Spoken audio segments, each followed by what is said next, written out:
So it's a well-established scientific fact that all human beings have an innate need to live for something beyond themselves, for something bigger than themselves. We all want to do that. But the problem is the things of life kind of crowd out the ability to do that. Now here's the good news, is that you can change the world from your living room. And that is not just some cheesy sales pitch thing. That's a reality. And I'm going to show you two fundamental principles of how that works. And I'm going to tell a couple of stories at the end that kind of pulls it together for understanding, right? So my name is Bret Nicholson. I'm the pastor of One Life Church, and we really want to create helpful content for your one and only life. So here's how you can change the world from your living room. Number one, step into the kingdom of God. Now, as soon as I say that, I think it sounds too religious-y for people, but this is absolutely vital. When you look at Jesus' life, the kingdom of God was the bullseye of his message. It's really what he was always talking about in one way, shape, or form. He was always leading that way. But there's a lot of misunderstanding about what the kingdom of God really is. Many people think it's heaven when you die, but it's not heaven when you die. It's God's rule while you live. And it includes heaven, but it's not exclusively that. It's about God's rule over life as we live. You see, Jesus had a view of life that included, there's really just two kingdoms only. There's the kingdom of what's called the kingdom of this world. And the way it expresses itself is this, where you and I are the kings and queens. We're the ones that are making our own calls, ruling over our own domain. But there's the kingdom of God, and he would say that he's the one, he's calling people into the kingdom of God. And what that is God's rule is available. We're not the kings and queens. He is the king, and we listen to him, and we do the things that he wants us to do. Jesus made entry into the kingdom of God available through his death on the cross and his resurrection from the dead. And so what he wants us to do is cross over from the kingdom of this world to the kingdom of God. That's the first and most essential step if you want to change the world from your living room.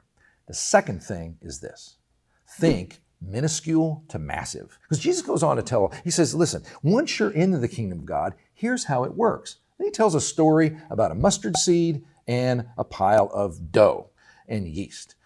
So the mustard seed thing, what's that all about?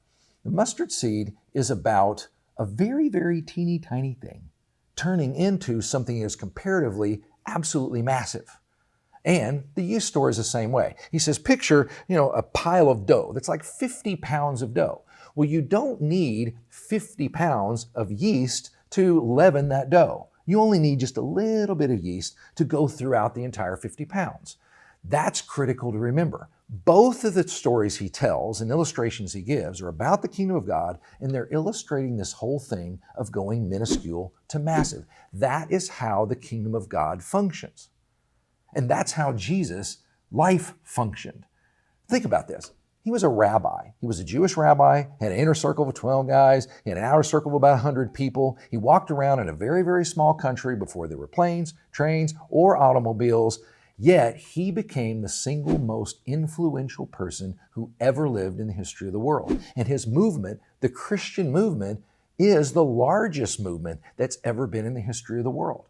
Did you know there are 4.3 billion people who would label themselves as Christians now? Not only that, the fastest growing parts of the world are, number one, South America, currently, Asia, followed by Africa. The Christian view of the world is spreading that much around the world. You know what the largest single attended church in the entire world is? In India. It's in India. That's where the birthplace of Hinduism is. In other words, from this very, very, very small and humble beginnings came something that is absolutely massive. And that's Jesus' life. And what's that got to do with you and I? What Jesus was saying is, that's how the kingdom of God functions. That principle of minuscule to massive is going on all of the time. And how that works for you and I is anytime you make a kingdom move is when the king wants you to do something. You come into the kingdom, he'll have you do things, but he'll have you do sometimes very, very simple things. He'll call on you to pray for someone, or someone an encouraging note, or invite people over your house to have a Bible study. Something simple like that is always operating under the principle of minuscule to massive. I'll put it this way. Every time you make a kingdom move of any kind, it has resident within it the potential to move from minuscule to massive. So in a little village, there was an 11-year-old boy who was just going through some really rough times in his life, and he wasn't being a very good boy or any of that. But of all things, a street preacher who came by with this loudspeaker, and he's walking through this village talking about what Jesus did. And he had never heard that message before. He hears it, he's intrigued by it, starts thinking about it, and finally says, Jesus, if you're really real, would you show me that? And I'll give you my life. I'm not doing very good at my own life. And he does. Well, that little boy became the founder of that largest church in the world that's now in India. That's minuscule to massive. Something a little bit closer to home. I want to show you a picture. This is my grandma and grandpa. Before they were my grandma and grandpa. That's one of the reasons I love this picture. Well, how they met was my grandpa walked up to my grandma. She was in a park, and he said, hey, I'd like to take you to a show. She said, well, I don't go to shows. He said, well, where do you go? She said, I go to church.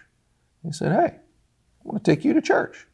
Now, the funny thing about that is he didn't know church from a hole in the ground. He was a very unchurched person, but he ended up going to church with her, and he listened, and he made that move from the kingdom of this world to the kingdom of God. And it absolutely revolutionized his life, so much so that his 9 kids and his 26 grandkids and his I don't know how many great-grandkids, the ones who knew him as one of the most godly, Christ-centered, kind, gracious, joyful people they had ever known. He had a massive impact on this entire family that carries on to this day, where I could tell you stories of impact everywhere. But it all started because my grandma made a kingdom move. She made a move that said the king would have me tell you this is what I'm about. And that changed everything and continues to change things. The kingdom moves from minuscule to massive. And that is how you change the world from your living room. You remember that. So the next time the Lord guides you to pray for someone or give an encouraging note or join something at church or do something at work that's directly related to what he's doing in the world, remember that, because you don't know the kind of impact it's going to have. Hope that helps. And if it does, again, if you don't mind hitting the like button and subscribe, we'll see you next time.